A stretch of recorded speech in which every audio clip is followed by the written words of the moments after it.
चलिए आगे बढ़ते हैं। वंदे भारत की जो अगली खबर है वो यूपी के फतेहपुर से है, जहां पर अबू नगर मोहल्ले में एक मंदिर और मकबरे को लेकर विवाद बढ़ता चला गया है।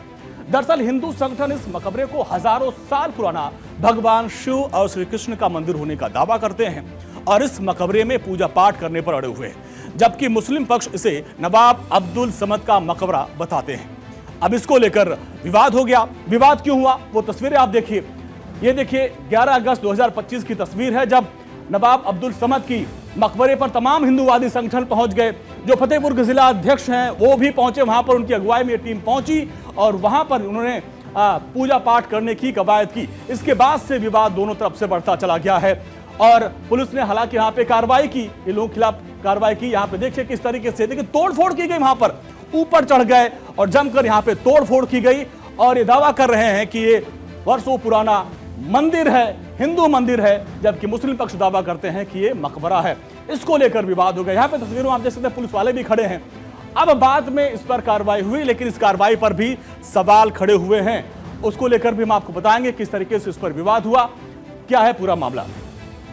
दरअसल इसमें एफआईआर हुई बीजेपी नेता बजरंग दल के नेता के ऊपर और एसपी के नेता समेत कई लोगों पर एफआईआर पुलिस ने दर्ज की है। यह कार्रवाई पुलिस की तरफ से की गई है, लेकिन इसमें भी कई सवाल है कि जिन लोगों ने बात कही थी कि हमारे अगुवाई में ये पूरा कार्यक्रम हुआ, ये पूरा प्रदर्शन हुआ, उनके ऊपर अभी तक कोई एफआईआर दर्ज नहीं किया गया। जिसमें जो प्रमुख नाम है बीजेपी के जिला अध्यक्ष मुखलाल पाल, इन्होंने ही अगुवाई की थी और मकबरे में पूजा करने के लिए हिंदू संगठन फिर वहां पे चढ़े थे और बाकायदे तोड़फोड़ की।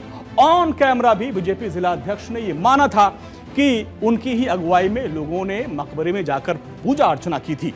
ये बीजेपी जिला अध्यक्ष की बात मैं कर रहा हूं और उन्होंने इस चीज को माना। लेकिन एक शख्स ऐसा भी है जिसने मकबरे में घुसकर पूजा करने वालों में ही मनोज त्रिवेदी शामिल थे। अब ये कौन है? ये है हिंदू महासभा के प्रदेश उपाध्यक्ष और ऐसे में ये भी वहां पहुंचे थे, जिसमें कई संगठन के लोग वहां पहुंचे, जिससे हिंदू महासभा के भी जो सदस्य थे वो भी पहुंचे थे तोड़फोड़ करने के लिए। इसके अलावा जो जिला अध्यक्ष थे वो भी बीजेपी के वहां पर पहुंचे थे, उनकी अगुवाई में। जो अब उन्होंने क्या कुछ कहा उसको जरा सुन लीजिए। इसमें आपने कहा था ना कि 7 बजे हम बैठक करेंगे, कहा था कि नहीं कहा था? बताइए। ये मुलायम सिंह की सरकार नहीं है कि आप गोली चलवा दोगे, और आपकी हिम्मत है तो आज गोली चलवा कर देखिएगा। अरे बार बार कह रहा हूँ आपको, घूमते रहते हैं। कल आपने 7 बजे कहा था, क्यों नहीं बुलाया भाई? क्यों नहीं बुलाया आपने? तो आपने देखा किस तरीके से वहां पे तोड़फोड़ की गई, इस पर जबरदस्त सियासत भी हो रही है। अब एक और जानकारी आपको देते हैं किस तरीके से ये पूरा विवाद है, इसको लेकर क्या कुछ जो है वहां पे हंगामा बरमा। अब एफआईआर क्या है जिसकी बात मैं कर रहा था, एफआईआर किसके ऊपर हुई? अभिषेक शुक्ला, धर्मेंद्र सिंह, आशीष त्रिवेदी, पप्पू सिंह चौहान, प्रसून तिवारी और ऋतिक पाल, इनके ऊपर एफआईआर दर्ज की गई है। इस पूरे मामले में जो विवाद हुआ पुलिस ने एक्शन लिया और इनके ऊपर एफआईआर दर्ज किया गया है। लेकिन इसके बाद भी पुलिस के एक्शन पर भी कई सवाल खड़े हो रहे हैं और उसको लेकर पहले पुलिस का वर्जन क्या है उसको सुन लेते हैं, इसके बाद सवाल बताते हैं आपको कि आखिर इनके एक्शन पर सवाल क्यों है।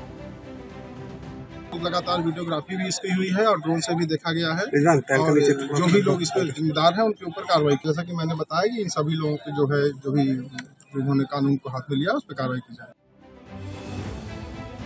तो पुलिस का पक्ष आपने सुन लिया, लेकिन पुलिस के एफआईआर में क्या है अब आपको वो भी बताते हैं विस्तार से कि आखिर जिस तरीके से तोड़फोड़ की गई उसमें क्या हुआ। एफआईआर में है कि बीजेपी और हिंदू संगठन के लोग हाथ में झंडा, डंडा, लाठी, बल्ली लेकर मकबरे को तोड़ने की नीयत से घटनास्थल पर पहुंचे और इस दौरान चारों तरफ लगी बैरिकेडिंग को तोड़कर पुलिसकर्मियों को भी धक्का देकर मकबरे के अंदर बनी मजारों को आंशिक रूप से क्षतिग्रस्त कर दिया। ये पुलिस के एफआईआर में लिखा गया है, जिसके बाद इस पर कार्रवाई की गई। तो काठी डंडा और ईंट पत्थर उठा रहे थे, लेकिन इस तरह के कोई हथियार की ऐसी कोई बात नहीं, ऐसा हमारे संज्ञान में आया है। लेकिन अभी फिलहाल जो है कोई झंडा नहीं है, उसको हटवा दिया गया है और ये उनकी डिमांड भी थी मुस्लिम पक्ष की और उसके बाद वो लोग चले गए। अब इसको लेकर सियासी घमासान मचा हुआ है। समाजवादी पार्टी के मुखिया ने इस पर तीखी प्रतिक्रिया दी, सांसद बीएसपी सुप्रीमो ने भी अपनी बात रखी। भारतीय जनता पार्टी की पूरी विचारधारा अंग्रेजों से दी गई है, डिवाइड एंड रूल, हिंदू मुसलमान के बीच में नफरत फैलाना। अगर हम हक की बात करें तो हिंदू मुसलमान को आगे कर देना। ये जिस तरह का काम हुआ है फतेहपुर में, सरकार को उन दोषी लोगों के खिलाफ कार्रवाई करनी चाहिए। जितने लोग वीडियो विजुअल्स में दिखाई दे रहे हैं उन सबको जेल भेजना चाहिए, और अगर जिलाधिकारी और पुलिस विभाग वहां का नहीं भेज रहा है तो कहीं ना कहीं सरकार को ये निर्णय लेना चाहिए कि वो अधिकारी रहने लायक नहीं है, उन्हीं के कारण वो घटना हुई है। हम लाइन ऑर्डर को मेंटेन करेंगे और घटना की पूरी जानकारी अभी प्रमुख सचिव गृह से लेकर हम कुछ कह पाएंगे, लेकिन कानून तोड़ने की इजाजत किसी को नहीं। समाजवादी पार्टी का एजेंडा केवल शोर शराबा, गुंडागर्दी, अराजकता रहा है। तो सियासत चरम पर है और इस वक्त मायावती ने भी अपनी बात उस पर रखी है। मायावती ने किस तरीके से इस पर अपनी बात रखी वो भी आपको बताते हैं। मायावती ने एक्स पर पोस्ट किया और लिखा कि यूपी के जिला फतेहपुर में मकबरा और मंदिर होने को लेकर चल रहे विवाद और बवाल पर सरकार को किसी भी समुदाय को ऐसा कोई कदम नहीं उठाने देना चाहिए जिससे वहां पर सांप्रदायिक तनाव पैदा हो जाए।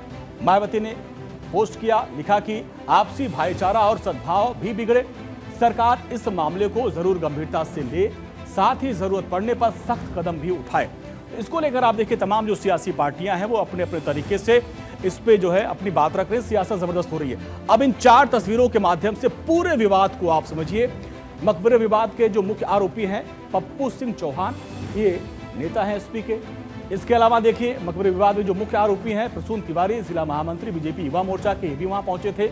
मकबरा विवाद के मुख्य आरोपी धर्मेंद्र सिंह हैं, ये जनसेवक कहे जाते हैं, जिला संयोजक हैं बजरंग दल के, ये भी वहां पहुंचे थे। और पुष्पराज पटेल महामंत्री बीजेपी के, ये भी आरोपी हैं। तो ये वो सारे आरोपी हैं जिनकी अगुवाई में वहां पर पहुंचा गया, तोड़फोड़ की गई और वहां पे पूजा पाठ करने की पूरी कवायद की गई। अब इनके ऊपर भी एफआईआर दर्ज कर लिया गया है।